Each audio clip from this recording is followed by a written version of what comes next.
Teacher Becca. Sa ulitin, magandang hapon mga bata. Magandang hapon po, Teacher Becca. Okay, bago ang lahat, manalangin muna tayo para sa ating pagsimula. Ate Crystal, maaari mo ba ang panunahan ang ating panalangin? Ang Ama ng Anak ng Espiritu. Ama, gabayan niyo po kami sa aming pag-aaral ngayon. Salamat. Ang Ama ng Anak ng Espiritu. Amen. Okay, maaari na kayong umupo. Salamat, Teacher. Salamat po. Okay, mga bata, maaari niyo bang tingnan ang inyong mga kaklase? Meron bang lumiban para sa araw na ito? Wala po. Okay, magaling. Ngayon, bigyan natin ng 5 palakpak ang ating mga sarili. Okay, mga bata, gusto niyo bang sumayaw at kumanta? Opo, Teacher. Okay, magaling. Ngayon, inaanyahan ko ang lahat na tumayo para sa ating ehersisyo. Alam niyo ba ang kantang Ako Ay May Ulong? Opo. O sige. Ngayon ay... Okay. Inaanyayahan ko si Ate Shella na pangunahan ang ating ehersisyo. O sige mga bata, sabay-sabay tayong kumanta. Okay. 1, 2, 3. Ako ay may ulo na aking ginagalaw. Aking ginagalaw. Aking ginagalaw. Ako ay may ulo na aking ginagalaw. Salamat sa may kapal. Ako ay may balikat na aking ginagalaw. Aking ginagalaw. Aking ginagalaw. Ako ay may balikat na aking ginagalaw. Salamat sa may kapal. Ako ay may baywang na aking ginagalaw. Aking ginagalaw. Aking ginagalaw. Ako ay may baywang na aking ginagalaw. Salamat sa may kapal. Ako ay may tuhod na aking ginagalaw. Aking ginagalaw. Aking ginagalaw. Ako ay may tuhod na aking ginagalaw. Salamat sa may kapal. Ako ay may paa na aking ginagalaw. Aking ginagalaw. Aking ginagalaw. Ako ay may paa na aking ginagalaw. Salamat sa may kapal. Okay, salamat Ate Shella. Okay, maaari na kayong umupo. Salamat po. Mga bata, nagustuhan niyo ba ang ating ehersisyo? Opo. Okay, magaling. Ngayon, para sa ating... Okay, inaanyayahan ko si Teacher Lizelle para sa ating pagpapatuloy. Magandang hapon mga bata. Magandang hapon po, Teacher Lizelle. Ngayon, babasahin natin ang mga alituntunin sa loob ng paaralan. Inaanyayahan ko ang lahat na bumasa. Mga alituntunin. Itaas ang kanang kamay kung gustong sumagot. Magsalita ng maayos gamit ang po at opo. Huwag makipag-usap sa katabi. Makinig ng mabuti. Naintindihan ba mga bata? Opo, Teacher. Ngayon, may mga pangungusap tayong nakatala dito sa laptop. Ang mga pangungusap ay may salitang nakasalungguhit. Ang mga pangungusap na ito ay may mga salitang nakasalungguhit. Ang gagawin nyo lamang ay sasabihin kung anong bahagi ng pananalita ito. Sa pangungusap na ito, pakibasa. Mahalaga sa mga anak si Aling Marta. Anong salita ang nakasalungguhit? Teacher, Rebecca? ang salitang nakasalungguhit ay ang salitang maalaga. Anong bahagi ng salita ang mahalaga? Ang maalaga ay isang pang-uri, teacher. Magaling.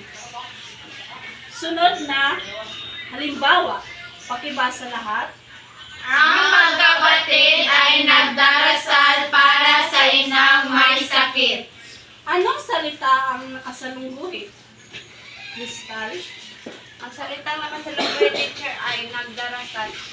Magaling. Anong bahagi ng pananalita ang nagdarasal? Ang salitang nagdarasal ay pandiwa po, teacher. Magaling. Susunod na halimbawa, pakibasa lahat.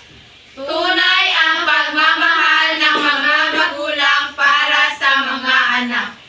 Anong salita ang nakasalungguhit? Mary Rose? Ang salitang nakasalungguhit, teacher, ay tunay. Anong bahagi ng pananalita ang tunay? Ang salitang tunay ay isang pang-uri, teacher. Magaling.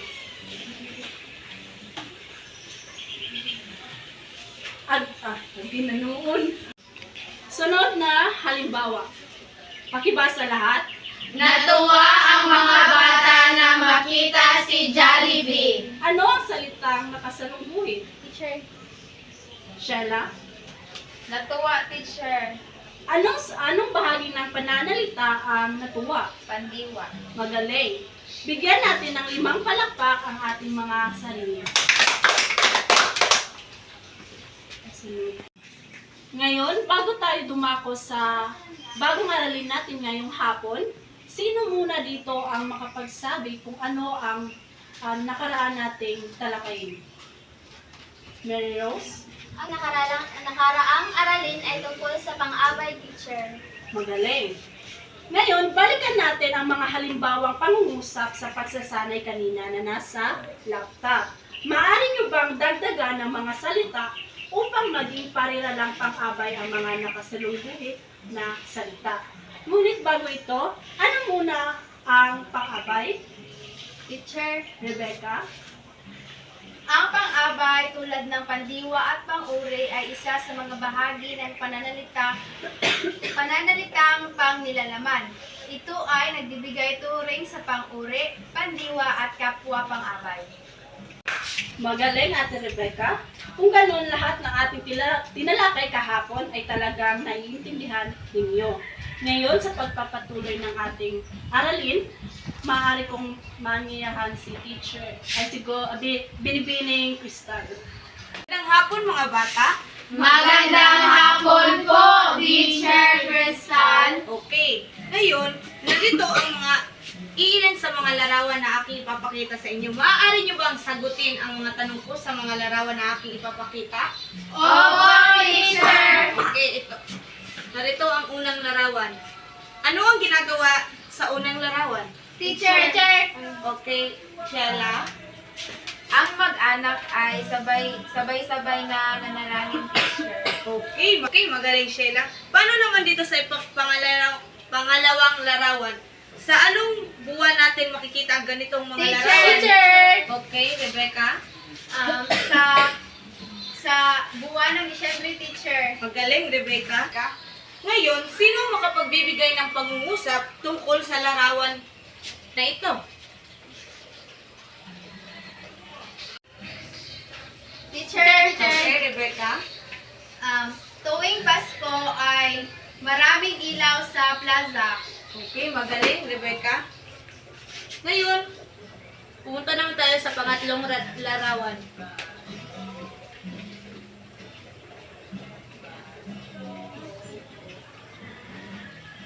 Okay, so, ano ang nakikita niyo sa pangatlong larawan? Yes, Lucia? Sa pangatlong larawan, teacher, ay may mga nag-aaral na kumakain sa kantina. Okay, magaling, Lucia. Salamat. So, sino ang makapagbibigay ng halimbawa ng pangungusap tungkol sa pangatlong larawan? Okay, Batong Hinog? Mahilig kami kumain sa kantin. Okay. Magaling, Batong Hinog. Ngayon, napansin niyo ba ang mga pangungusap na ibinigay niyo mula sa larawan? Opo, teacher. Okay. Anong parilala ang sila ng guhitan ko sa unang larawan? Yes, Sheila?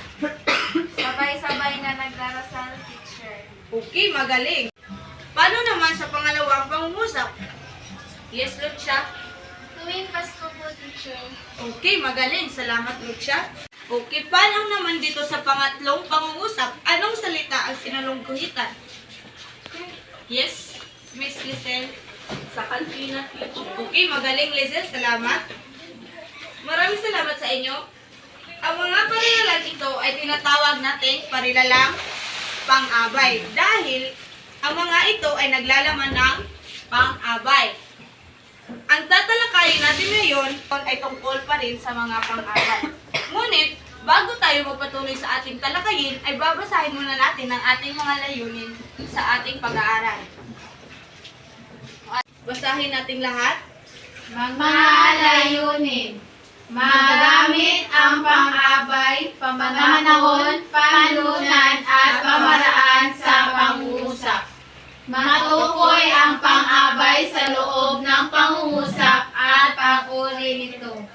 At mapahalagahan ang gamit ng pang-abay sa pangungusap. Okay, magaling. Ngayon, natapos yung basahin ng ating layunin, nakahanda na ba kayong makinig, mga bata? Opo, teacher! Ngayon ay inaanyayahan ko si Teacher Lovely para sa pagpapatuloy ng ating talakayin. Magandang hapon, mga bata. Magandang hapon po, Teacher Lovely. Sa puntong ito, magkakaroon tayo ng pangkatang gawain. Ang klase ay hahatiin ko sa dalawang pangkat. Ito ang unang pangkat at ito naman ang pangalawang pangkat. Ang gagawin ng unang pangkat ay magbibigay ng 3 salita na may kaugnayan sa larawan. Ang gagawin naman ng ikalawang pangkat ay gagawa ng mga parirala gamit ang mga salitang ibinigay ng unang pangkat.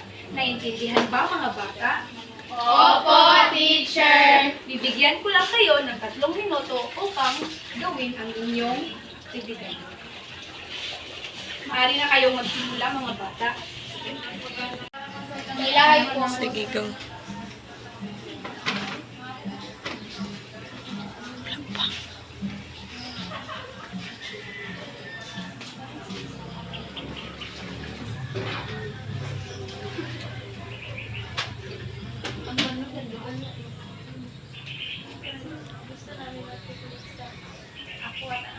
Ang inyong gagawin ha ay nakabase sa ating larawan dito.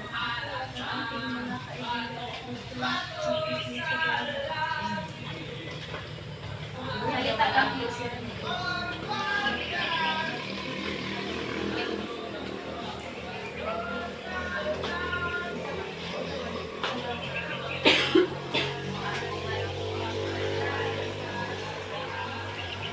Kumain po.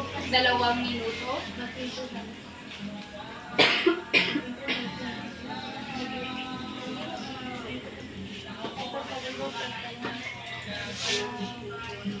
Nagpintuhan kahapon. Tuhan na hapon. Nagpintuhan kahapon. Tapos sinato. Sinalang.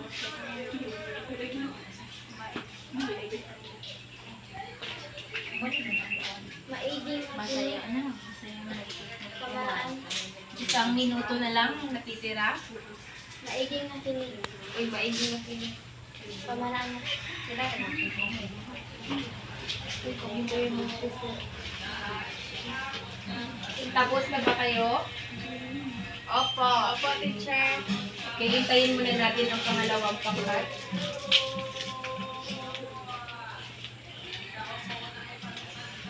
Tapos na ba kayo? Okay.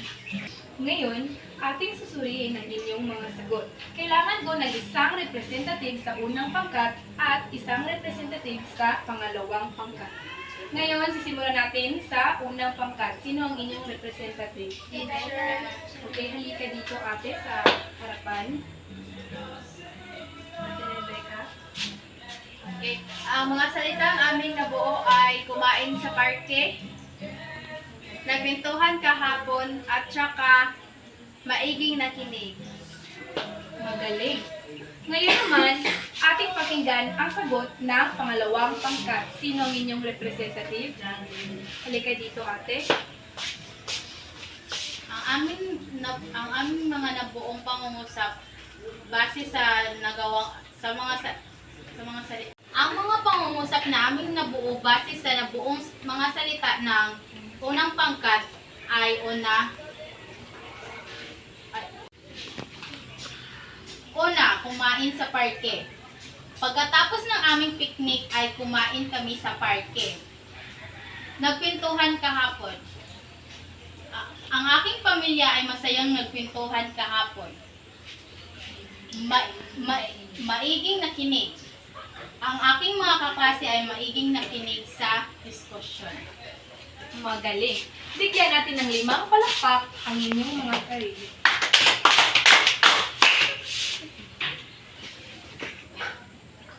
Ang mga salitang nabuo ninyo ay tumutukoy sa mga uri ng pang-abay.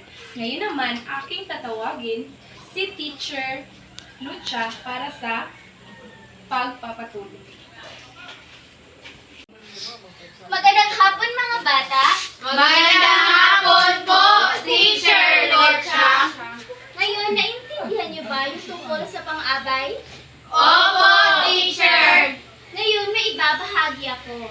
Ang pang-abay ay may 3 uri. Ito ay ang pang-abay na pamanahon, pang-abay na panlunan, at ang pang-abay na pamaraan. Ano-ano naman ang mga ito? Ngayon magsisimula tayo sa pang-abay na pamanahon. Ang pang-abay na pamanahon ay tumutukoy sa pang-abay na tumutukoy sa kung kailan, naganap, nagaganap at magaganap ang kilos o pandiwa. Naiintindihan niyo ano nga ang pang-abay na pamanahon? Kung kailan naganap ang isang pangyayari. Magaling! Ngayon, meron akong halimbawa. Ang isang halimbawa ng pang-abay na pamanahon ay ang tuwing Pasko, kami ay nagbibigay ng mga regalo sa mga batang lansangan. Ngayon, tukuyin niyo kung alin sa pangungusap ang nagtutukoy ng pang-abay na pamanahon. Yes, Teka? Ang pang-abay na pamanahon sa pangungusap na ito ay ang tuwing Pasko. Okay, magaling. Ang tuwing Pasko ay tumutukoy sa pang-abay na pamanahon. Kasi nagsasaad ito ng panahon.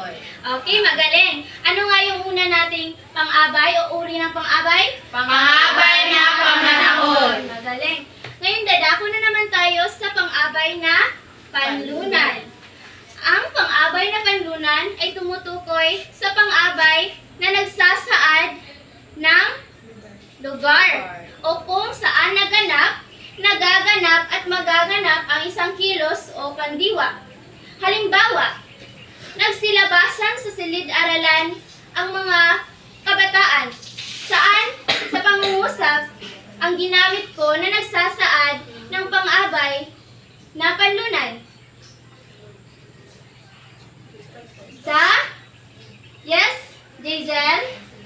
Silid-aralan.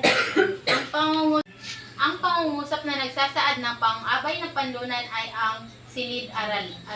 Okay, magaling. Dahil ang silid-aralan ay isang uri ng Lugar. Kaya naman, tinatawag itong pang-abay na Panlunan. Okay, ano nga yung dalawang uri ng pang-abay? Pang-abay na pamanahon at pang-abay na panlunan. Ngayon, meron tayong pangatlong uri ng pang-abay. Ito ay ang pang-abay na pamaraan. Ano naman itong pang-abay na pamaraan? Ito ay ang pang-abay na tumutukoy sa paraan kung paano naganap, nagaganap at magaganap ang isang kilos o pandiwa. Halimbawa, maiging nakikinig si Jazel sa kwento ng kanyang lula. Saan sa pangungusap ngayon ang nagsasaad ng pang-abay na pamaraan? Maigi po, teacher. Okay, magaling. Maigi dahil nagsasaad ito ng paraan. Okay, magaling. So, ano nga yung tatlo? Pang-abay na pamanahon, pang-abay na panlunan, at pang-abay na pamaraan.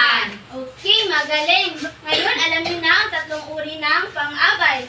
Ngayon, tatawagin ko si Teacher Jazel para maintindihan niyo pang lalo ang ating aralin ngayon. Magandang hapon mga bata! Magandang hapon po, Teacher Jason. Ngayon naman ay magtatawag ako ng isa sa inyo. Magbibigay siya ng isang pariralang pang-abay at gagawa naman ito ng pangungusap na kung sino man ang kanyang tatawagin mula sa mga kaklase. Naintindihan niyo ba? Opo, Teacher. Okay, Lizel.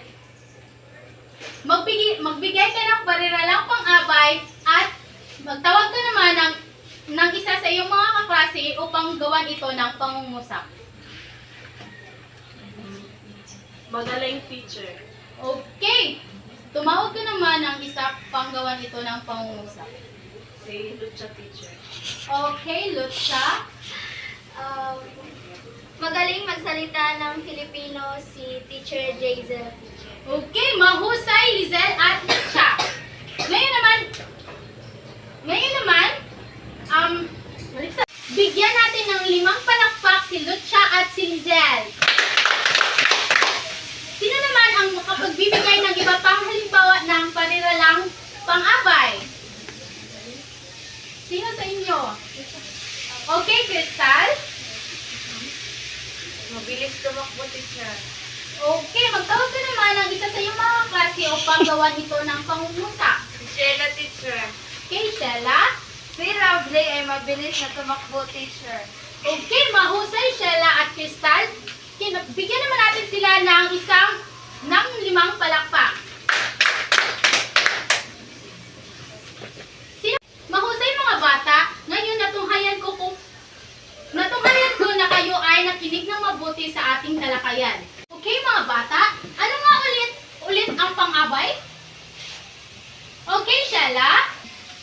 Ang pang-abay ay bahagi ng pananalitang panglalaman na nagbibigay turing sa pang-uri, pandiwa at kapwa pang-abay, Teacher. Mahusay, Sheila. Ngayon naman, ano ang mga uri ng pang-abay? Okay, Lizel? Ang tatlong uri ng pang-abay ay pamanahon, panlunan, at pamaraan. Okay, mahusay, Lizel. Ano nga ulit yung mga uri ng pang-abay? Pamanahon, panlunan, at pamaraan. Ngayon, ano naman ang pang-abay na pamanahon? Teacher, Okay, Rebecca? Ang pang-abay na pamanahon ay nagsasaad kung kailan naganap ang isang pangyayari. Okay, mahusay, Rebecca? Sino naman ngayon ang makakatukoy sa pang-abay na panlunan? Okay, Miss Lucha? Ang pang-abay na panlunan ay tumutukoy sa kung saan o saang lugar naganap ang pangyayari, Teacher. Mahusay, Lucha? Ngayon, sino naman ang makakatukoy sa pang-abay na pamaraan? Okay, Crystal? ang pang-abay ng pamaraan ay naglalarawan ng kilos, taglay ng pandiwa. Ito po ay sumasagot sa tanong ng paano nangyari ang isang pangyayari. Mahusay, Crystal? Magaling mga bata at ngayon aking natunghayan na kayo ay nakikinig talaga sa ating talakayan. Ngayon naman tatawagin ko si Teacher Sheila upang ipagpatuloy ang ating talakayan ngayong araw. Magandang hapon mga bata. Magandang hapon po, Teacher Sheila. Naintindihan niyo ba ang ating talakayin ngayon? Opo, Teacher! Magaling. Para malaman natin kung naintindihan niyo talaga ang ating talakayin, meron tayong pagsusulit na gagawin. Huwag muna ninyong sagutan. Opo, Teacher. Babasahin ko muna ang panuto. Ikahon ang parehalang pang-abay sa bawat pangungusap. Isulat sa linya ang uri nito. Naintindihan ba mga bata? Opo, Teacher! Okay. Bibigyan ko lang kayo ng 5 minuto para sagutan.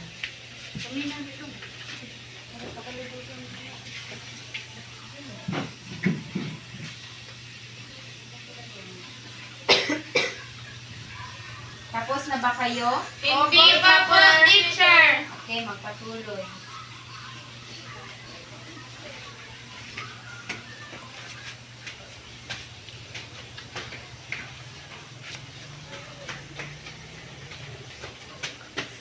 Sino ang hindi pa tapos?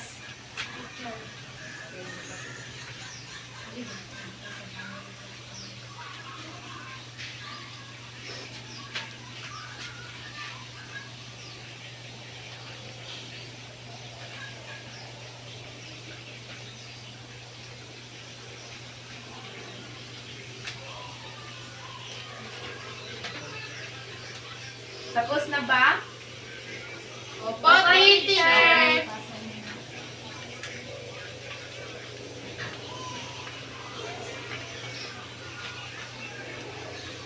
Ngayon, para sa ating takdang aralin, bumuo ng dalawang pangungusap at sa bawat isa nito ay may pang-abay na pamanahon, panlunan at pamaraan.